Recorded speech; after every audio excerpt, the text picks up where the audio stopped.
शरण्यतो यस्मै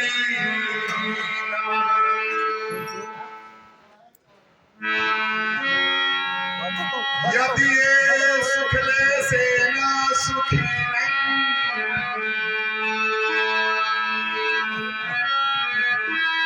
सर्व जंतु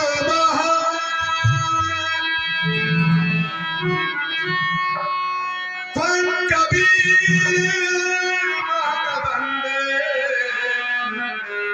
परमानंद विग्रह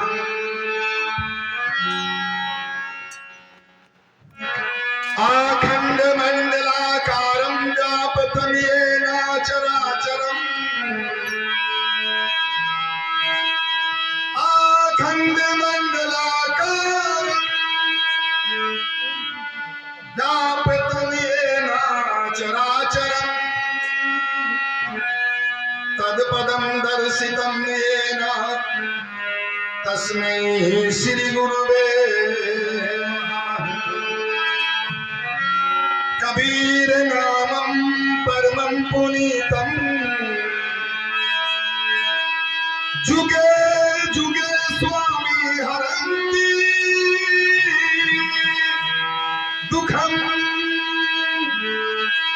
दातारमुक्तः पुरुषं पुराणं चरणारविन्दं सततं नमामि अज्ञानतिमिरान्धस्य ज्ञानाञ्जनस्य शलाकया अज्ञानतिमिरान्धस्य ज्ञानाञ्जनस्य शलाकया तिलकिरीटिनोऽपि येन तस्मै श्री गुरुवे नमः। परम पूज्य मंचासीन महात्मागण, दूर दूर से आए हुए संत समाज, श्रोता समाज, भक्तिमयी माताएं एवं बहनों, आज बड़े सौभाग्य की बात है, हम सभी बंधु एकत्रित हैं उन सद्गुरु की उपासना में, जिनकी उपासना के द्वारा मनुष्य परम सुख को पाता है। क्रोटी सी धनबाद के पात्र गृहस्पति स्वरूप ललन साहब जी, जिन्होंने अपने सुपुत्री के पानी ग्रहण संस्कार अर्थात शुभ विवाह के अवसर पर दूर दूर से साधु संतों को बुलावा भेजकर यहाँ एक सत्संग रूपी तीर्थ की स्थापना किए हैं, जिस तीर्थ में घंटों से बैठकर आप सबों ने संतों की अमृतमय वाणी का अनुसरण किया। भाइयों, आप सभी अभी बैठकर जिन महापुरुष के उपासना में संलग्न हैं, इनकी उपासना के द्वारा मनुष्य परम सुख को पाता है। परम सुख की परिभाषा में सद्गुरु कबीर साहब बताते हैं, जहां हो जाई सुख होई अपारा, जहां हो जाई सुख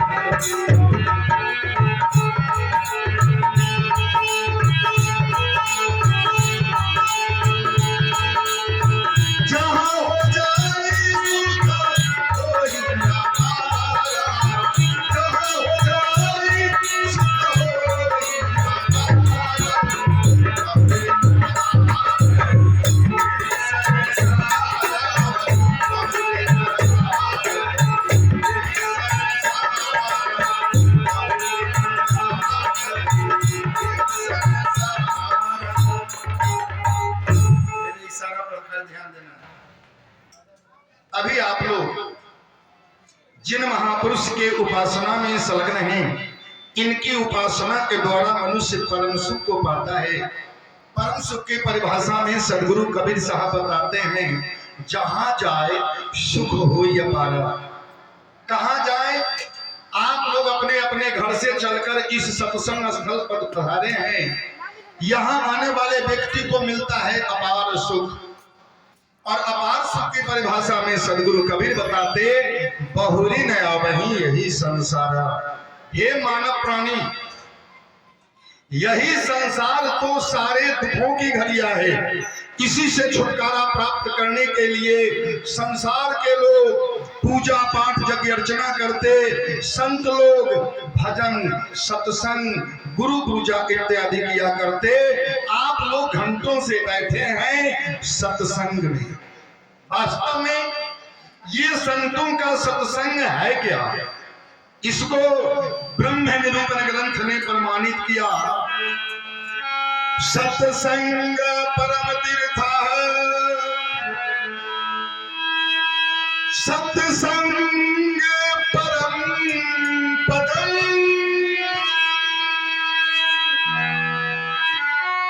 तस्मात् सर्व परित्यज्य सत्संगति सततं कुरु।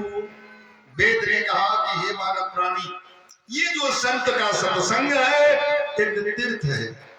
आप लोग घंटों से तीर्थ में बैठे हैं। अब भाइयों, तीर्थ दो प्रकार का होता है। एक तीर्थ है अस्थावर और दूसरा तीर्थ है जंगम। अस्थावर तीर्थ किसी ऋषि महर्षि मुनि महात्माओं के पुण्य स्मृति में जिसका स्थान नियुक्त कर दिया गया होता है उसे कहते हैं अस्थावर।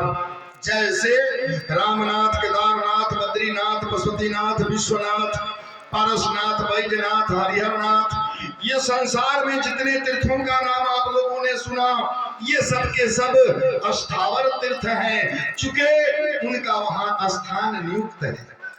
वहां लोग तीर्थ करने के लिए जाते हैं और जब तीर्थ करने जाते तो उन्हें वहां क्या मिलता? सदगुरु कबीर साहब बताते हैं, तीर्थ गए तो एक फल। उस अस्थावर तीर्थ में जाने वाले को मिलता है एक फल। कबीर साहब कहते हैं, तीर्थ गए तो एक फल, संत मिले फल चार, सदगुरु मिले ही अनेक फल, कहीं कबीर विचार। ध्यान देना है। कबीर साहब कहते हैं भाइयों, उस अस्थावर तीर्थ में जाने वाले व्यक्ति को एक फल मिलता है, केवल प्रतिमा का दर्शन। आप यदि संत के सत्संग में आते हैं, यहाँ आने वाले व्यक्ति को मिलता है 4 फल। कबीर पंथी वचनवंशी संतों के द्वारा 4 फल: बंदगी, चरणामृत, प्रसादी, सेवा। रामायण में तुलसीदास जी के मुताबिक 4 फल: अर्थ, धर्म, काम और मोक्ष। कबीर साहब के मुताबिक 4 फल: रहनी, गहनी, विवेक और वाणी। ये 4 फल मिलता है। लेकिन कबीर साहब कहते हैं भाइयों, अगर सदगुरु का दर्शन मिल जाए, फल की तो बौछार हो जाती है। आइए, आप लोग जिस तीर्थ में बैठे हैं अभी, इस तीर्थ का नाम रखा गया है जंगम। जंगम तीर्थ साधु संतों का चलता फिरता सत्संग। आज यहाँ, कल वहाँ, परसों वहाँ, अर्थात जिसका स्थान परिवर्तन होता रहे उसका नाम रखा गया है जंगम। और ये जंगम तीर्थ कैसा होता है? रामायण में तुलसीदास जी ने प्रमाणित किया, मुद मंगल संत साधु,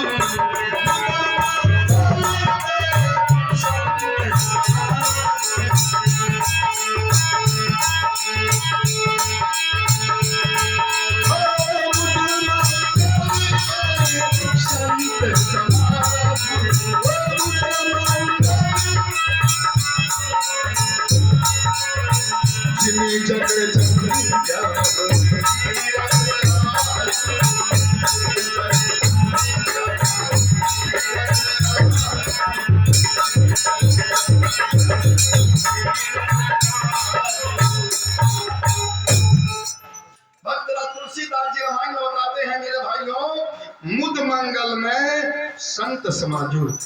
ये जो संत का समाज है मुद मंगलकारी और जंगम तीर्थ के नाम से प्रसिद्ध साक्षात प्रयागराज है, जिस तीर्थ को हमारे लालन साहब जी ने अपने पुत्री के शुभ विवाह के अवसर पर लगाया। भाइयों, इस तीर्थ में बैठकर कोई व्यक्ति संत की थोड़ी सी वाणी को सुना, हालांकि ये बात संभव नहीं। सत्संग में हर लोग बैठते हैं, लेकिन हर लोग के हृदय में सत्संग नहीं बैठता। अगर बैठ गया तो क्या होगा? तुलसीदास जी ने पुनः दूसरे शब्दों में बताया, मंजन फल काला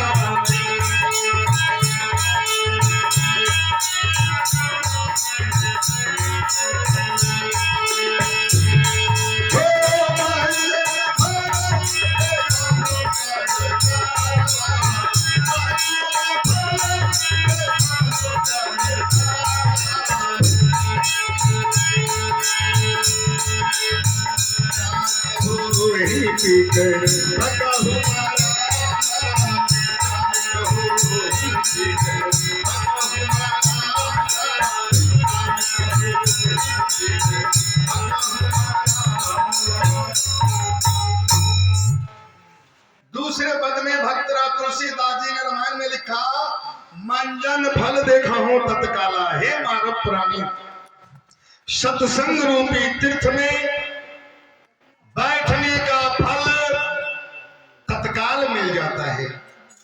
क्या मिलता है? काग हो ही पीक, काग कोयल बन जाता है, बगुला हंस बन जाता है। ये बात किसने कहा? भक्तराज तुलसीदास जी ने। लेकिन एगो कवि की कल्पना सुना देना चाहता हूं आप लोगों को। एक कवि ने क्या कहा, जरा ध्यान से सुनिए।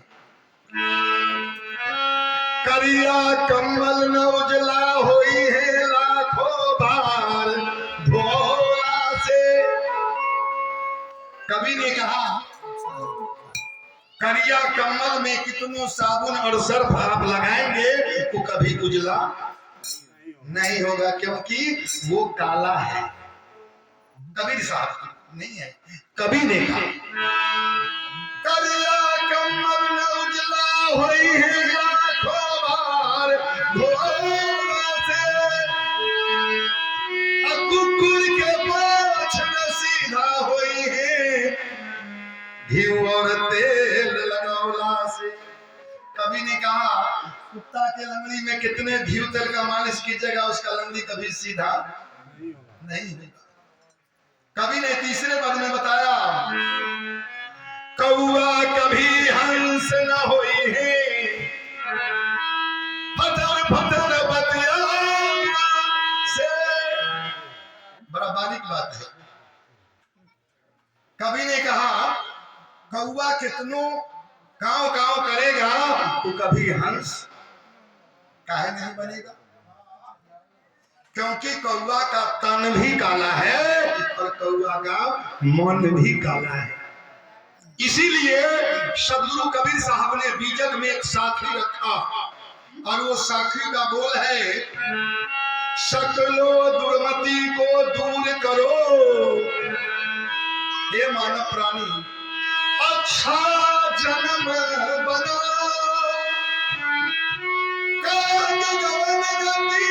छाड़ी के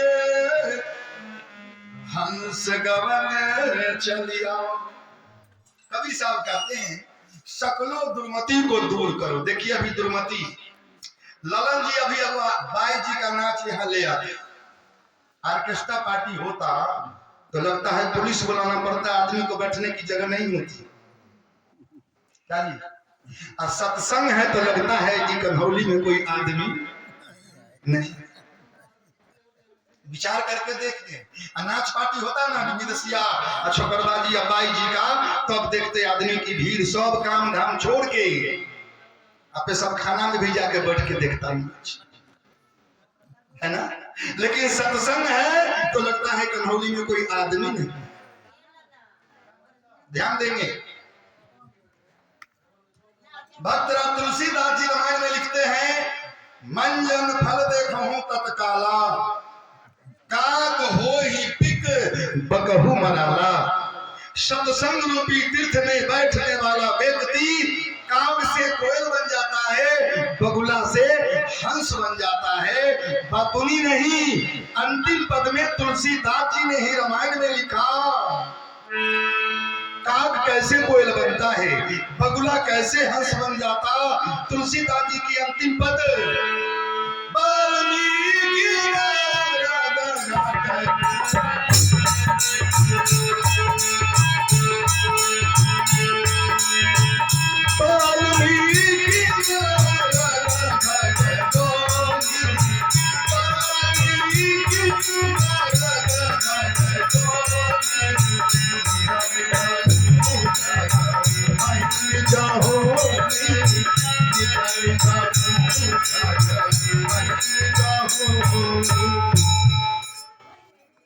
अंतिम पद में तुलसीदास जी ने रामायण में लिखा मेरे भाइयों, वाल्मीकि, नारद, घटजोनी कहते हैं अगस्त्य ऋषि को।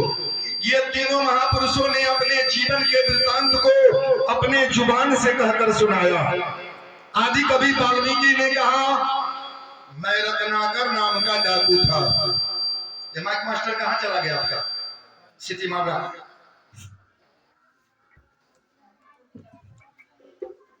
आदि कवि वाल्मीकि जी कहते हैं कि मैं रत्नाकर नाम का डाकू था। भील जाति में होने के कारण पीछे से वार करके लोगों को बेहोश कर मटेरियल छीन लेना, मर्डर कर देना, ये मेरा काम था। लेकिन एक रोज संत के रूप में हमें नारद जी से मुलाकात हुई, उनकी वाणी मेरे हृदय में प्रविष्ट हुआ और मैं आदि कवि वाल्मीकि बन गया। संस्कृत में रामायण लिखने की पावर मिल गई केवल एक संत की वाणी को जोगाने के कारण। नारद जी ने अपने पूर्व जन्म के वृत्तांत में कहा कि मैं नौरिन का बेटा था। मेरी माँ संत के गृह में बर्तन मांजने की काम करती थी। नारद जी अपने जुबान से कहते हैं, वहां का उच्छिष्ट पदार्थ भोजन किया, संत की अमृतमय वाणी को सुना और मैं ब्रह्मा के मानस पुत्र के रूप में पैदा लिया। आप लोग अंगुलीमाल डाकू का नाम सुने होंगे। अंगुलीमाल डाकू जितना मर्डर करता था, मुर्दे की अंगुली काट के माला बना के पहनता था, नाम पड़ा था अंगुलीमाल। एक रोज अंगुलीमाल को महात्मा बुद्ध का दर्शन मिला। महात्मा बुद्ध की वाणी अंगुलीमाल के हृदय में प्रविष्ट हुआ और अंगुलीमाल जैसा क्रूर डाकू संत ज्ञानेश्वर बन गए। संत ज्ञानेश्वर की जयंती भारत सरकार मनाता है, जो अंगुलीमाल डाकू थे। इसलिए संत सम्राट सदगुरु कबीर साहब इस धारा धाम पर आए। हम अज्ञानी जीवों के अंदर चेतना प्रदान करने के लिए बताए कि हे मानव प्राणी, तूने इस मानव जीवन को पाया। सारे जीवनों में श्रेष्ठ जीवन प्रकृति ने मनुष्य का बनाया है और इस मानव जीवन को सदगुरु कबीर साहब ने क्या बताया, जरा ध्यान से सुनिए। अब सर बहुत भलो रे भाई, अब सर बहुत भलो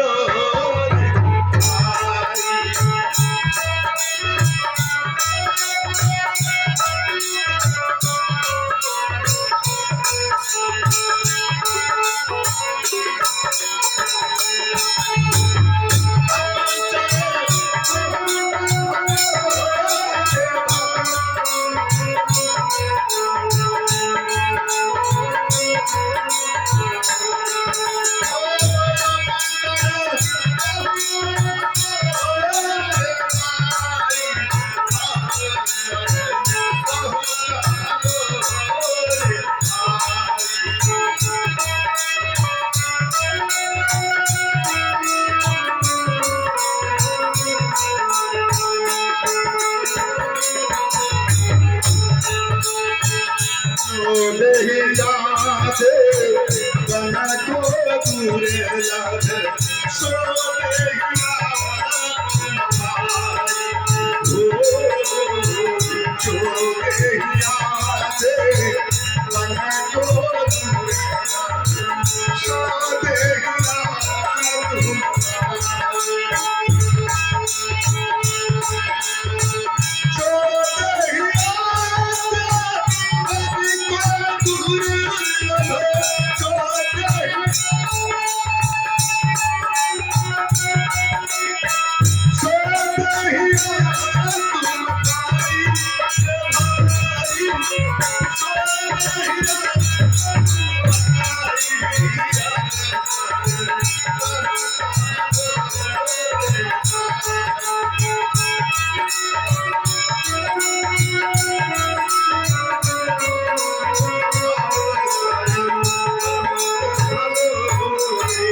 अवसर बहुत भलो रे भाई। ये मानव जीवन एक अवसर है, एक मौका है संभलने का। अगर इस मानव जीवन में तू नहीं संभल सका तो प्रकृति तुझे बख्शेगी नहीं। हमारे तुम्हारे लिए प्रकृति ने 83,09,999 जोड़ी बना के रखा, केवल मनुष्य के पनिशमेंट के लिए। वो 83,09,999 जोड़ी क्या है? कबीर साहब कहते हैं 9 लाख जल के जीव बखानो, 14 लाख पक्षी परमानो, किरमिट कीट 27 लाख, 30 लाख अस्थावर भाखा, 4 लाख मानुष तन जानो, मानुष देह परम पद मानो। जब यह 84 कट जावे तब कहीं मानुष के तान। अगर एक जोनी में एक ही बरस रखा जाए तो 84 लाख वर्षों के बाद ये मानव जीवन मिलेगा। इसलिए कबीर अवसर बहुत भलो रे भाई, ये भला अवसर को हाथ से मत जाने दो, नहीं तो कैसे देखिए अभी हमको प्यास लग जाना तो ललन जी को कहेंगे कि पानी पिलाइए। अगर वो पानी ना दे सके तो हमको कल दिखा हुआ उठ के जाके कल पर पानी पी लेंगे, है ना। लेकिन कर्म से अगर गिर गए, अवसर मौका हाथ से चूक गया, कहीं गाय भैंसी के जोनी में चले जाए तो गाय भैंसी को प्यास लगेगा तो मालिक को कहेगा जे पानी पिया दो, आवाज बंद, और स्वतंत्रता भी उसकी छीन ली गई कि अगर गाय भैंसी को पानी मालिक न दे तो कल पर कुआं पर जाकर पानी पी ले, गर्दन में रस्सी बांध के, है ना, नाथ में फंसा के खूंटा ठोक दिया है, परे रहो। कितनी कष्ट की जिंदगी है। कबीर साहब कहते हैं हे मेरे भाई, प्रकृति ने तुझे मानव जीवन दिया है, इस अवसर को हाथ से मत जाने दो। काहे तो जो देहिया देवन को दुर्लभ, देवताओं को भी हमारे जैसा आपके जैसा शरीर दुर्लभ है। अच्छा आप लोग सीने पर हाथ रख के सोचिए, भारत में जितना भी मंदिर है हिंदू का, इस मंदिर में जितना देवता के मूर्ति है, उनका देह कौन चीज के है? पत्थर के। हमरा आपके जैसा नहीं, पूरी दुनिया खाएंगे दाल भात। देवता लोग को भी मानव जीवन दुर्लभ है। जो दहिया देवन को दुर्लभ। भारत के जितना मंदिर है सारा मंदिर का देवता पत्थर के हैं। भात दाल नहीं खाएंगे, दही चूड़ा नहीं खाएंगे, वो भी लाते हैं कि हम भी मनुष्य का शरीर पाए। जो देहिया देवन को दुर्लभ, कबीर साहब कहते हैं सो देहिया तुम पाए। ऐसे शरीर को पा करके अगर तू नहीं समझ सका तो धिक्कार है तेरे इस मानव जीवन को पाने में। कुछ भाई लोग सोचते होंगे ना कि ललन जी कबीर पंथी है ना, तो कबीर सबको बुला के ले आए हैं कबीर की वाणी सुनाने के लिए। मैं कबीर साहब की बात बिल्कुल कम बताता हूँ। आइए इसी वाणी को भक्तराज तुलसीदास जी ने रामायण में लिखा है। बड़े हो भागमा नुसतन पाओ, बड़े हो भागमा नुसतन पाओ।